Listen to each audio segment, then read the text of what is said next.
ఎక్కడిది ఐతారం వస్తే చాలు వరంగల్ పెద్ద సడకు జిబజిబా ఉంటుందబ్బా. బస్సులు, కార్లు, టాటా సుమోలు శీతం పోతున్నాయి. ఇక డీసీఎంలు, ట్రాలీ ఆటోలనైతే తప్పకుండా ఓ యాట ఉంటుంది. ఏడిపోతురు అనుకుంటురు మరి జాతరకు, మేడారం జాతరకు ఇంకో 2 వారాలే ఉన్నది. మళ్ళా గా టైంలో లక్షల మంది వస్తారని చాలా మంది ముందే పోయి మొక్కులు ఒప్ప చెప్తున్నారు. జాతరకు రానువోను సౌలతులు ఎట్లున్నాయో అరుచుకోవాలి కదా మరి. మేడారం జాతర ఇయాల్టికెళ్ళి శురువైనట్టే. జాతరల ముఖ్యమైన గుడిమెలిగే పండుగ చేసిండ్రు పూజారులు. పొద్దుగాలనే కొత్త బట్టలు కట్టుకొని డప్పు సప్పుల నడుమ సమ్మక్క సారలమ్మ గుడికి పోయిండ్రంతా. గుళ్లను శుద్ధి చేసినాక అడవులకెళ్లి తీసుకొచ్చిన గడ్డి వర్షి గద్దెలకి పసుపు కుంకుమలతోని పూజలు చేసిండ్రు. వచ్చే బుధారం మండమెలిగే పండుగ. అటెంక బుధారమే జాతర శురువైతది. పూర్వంలో జరిగినటువంటిది మనకు గుడిసెల గుడారాలతోటి జరిగినటువంటి సందర్భము. ఇవాళ అదే విధంగా అమ్మవారికి ఎట్టగంటలతోటి గడ్డితోటి గుడిసెలు కప్పేసి జాతర ఓతానికి ఈలుగానోళ్ల కోసం చక్కటి సౌలతి చేసింది సర్కారు.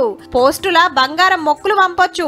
మీ సేవకు పోయి ఎంత బంగారం మొక్కు అప్పజెప్పాలనో గంత పైకం కట్టాలి. కిలో 60 చొప్పున రేటు కట్టిండ్రు. అంటే 50 కిలోలు పంపేదుంటే 3000 బెల్లానికి. మీ సేవ ఛార్జీ 35, పోస్టల్ ఛార్జీ 100, మొత్తం 3135 కట్టాలి. గద్దెల కాడ మొక్కు అప్పజెప్పి ఇంటికి పార్సల్ల ప్రసాదం పంపిస్తారట. జాతరకు ఆర్టీసీలు సుతారాడైతున్నారు. 51 పికప్ పాయింట్లు, 6000 బస్సులు, 15000 మంది డ్యూటీ, 30 లక్షల మందిని గద్దెల కాడికి చేర్చుడు. జాతరకు 3 వద్దుల ముందుకెళ్లే స్పెషల్ బస్సులు నడుపుతారట. బస్ పాయింట్ల కాడ క్యూ లైన్లు, భక్తులు వెయిటింగ్ చేస్తానికి చలవ పందిలతోని టెంపరరీ బస్ స్టాండ్లు కడుతున్నారు. 48 క్యూ లైన్లల్లా ఒక్కపారే 10-15 వేల మంది భక్తులను బస్ ఎక్కిచ్చే సౌలతి చేస్తున్నారు. పనులు ఎట్లెట్లా నడుస్తున్నాయో బస్సుల మంత్రి పొన్నం సారు, మంత్రి సీతక్క, ఆర్టీసీ ఎండి సజ్జనర్ సార్ పోయి అరుచుకున్నారు. జాతర బస్సుల సుతా మహిళలకు ఫ్రీ అని చెప్పిరు కాబట్టి వెనకెమ్మటి గుర్తింపు కార్డులు పక్కా ఉండాలన్నట. హైదరాబాద్ కాకుండా మనము 4 ఉమ్మడి జిల్లాలైన ఖమ్మం కావచ్చు, కరీంనగర్, వరంగల్, ఆదిలాబాద్ లో దాదాపు 51 ప్రాంతం నుంచి మనము ఈ పాయింట్స్ పెట్టడం జరుగుతుంది. ఇక చెప్పుకోవాల్సింది సఫాయి పనుల గురించి. లక్షల మంది భక్తులు వస్తారాయే.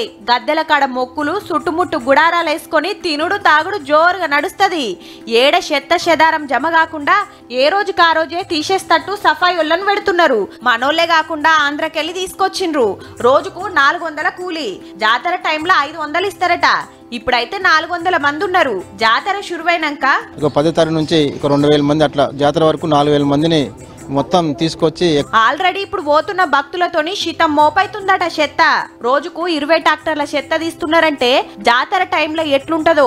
మహిళా భక్తులు ఎక్కువ వస్తారు కాబట్టి 1000 మంది మహిళా పోలీసులను పెడుతున్నారట. సీమ షిటుక్కుమన్న వట్టేస్తట్టు 500 సీక్రెట్ కెమెరాలు ఫిట్టింగ్ చేసిండ్రు. గిట్లనే ఎవరికన్నా సుస్తైతే చూస్తానికి 24 గంటల దావకాను ఉంటది. డాక్టర్లు, నర్సులు కలిపి 2000 మంది డ్యూటీలు ఉంటారట. 800 కరెంటు పోల్స్, 250 ట్రాన్స్ఫారాలు పెట్టి ఇరాం లేకుండా కరెంటు సప్లై చేసే పనులు నడుస్తున్నాయి. బండ్లు పార్కింగ్ చేస్తానికి 33 జాగలల్లా 1400 ఎకరాల పార్కింగ్ సౌలతి చేస్తున్నారు. ఇక గద్దెల కాడ క్యూ లైన్లు, జంపన్న వాగుతాన నల్లాలు ఫిట్టింగ్ చేసుడు, మహిళల కోసానికి అర్రలు, టాయిలెట్లు, ఇట్లా పనులన్నీ రాకెట్ స్పీడ్ తోనే అవుతున్నాయి. సర్కార్ గల్లెపెట్టెలకెళ్లి 105 కోట్లు తీసిస్తే మంత్రి సీతక్క దగ్గరుండి పనులు అరుచుకుంటుంది. మేడారం జాతరకు రావాలని రాష్ట్రపతి ద్రౌపది ముర్ము మేడానికి కారట పంపిరట. ఇంకో 2 వారాలైతే జాతర చాలైనట్టే. అప్పుడే పోతారో ముందే పోయేస్తారో మీ ఇష్టం ఇక.